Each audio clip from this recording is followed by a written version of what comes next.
নমস্কার, আমি অনির্বাণ বর্মন। আজ আমার রান্নার ব্লগিংয়ের একদম প্রথম দিন।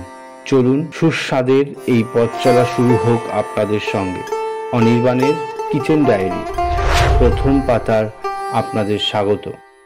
আলু দিয়ে চিকেনের ঝোল। দেখে নিই আজকের রান্নার উপকরণগুলো।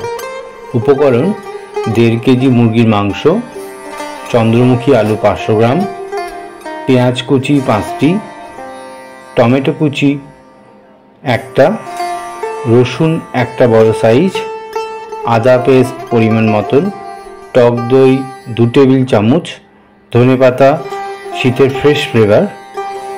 মশলা কী কী থাকছে: তেজপাতা 2টি, শুকনো লঙ্কা 2টি, গোটা জিরে 1 টেবিল চামচ, দারচিনি 2 টুকরো, এলাচ 2টি, জিরে গুঁড়ো পরিমাণ মতন, ধনে গুঁড়ো পরিমাণ মতন, কাশ্মীরি লঙ্কার গুঁড়ো পরিমাণ মতন, স্বাদের টুইস্টের জন্য সামান্য জয়ফল। কড়াই গরম, তেল ঢুকলো। এবার শুরু হলো চিকেনের সিনেমা। শুকনো লঙ্কা তেজপাতা এন্ট্রি নিল, জিরে এলাচ দারচিনি দিল ব্যাকগ্রাউন্ড মিউজিক, পেঁয়াজ লাল মানে ঠিকঠাক হিরোইন। টমেটো ঢুকতেই দুজনে কেমিস্ট্রি জমে গেল। মশলা কষতেই কড়াই বলল, ওরে বাবা এত হট কেন? চাইলে আলু গেস্ট অ্যাম্পিয়ারেন্স, নইলে স্কিপ। ম্যারিনেটেড চিকেন ঢোকে আর সাথে সাথে কড়াই পূর্ণ জল, ঝোলে ইমোশনাল সিন।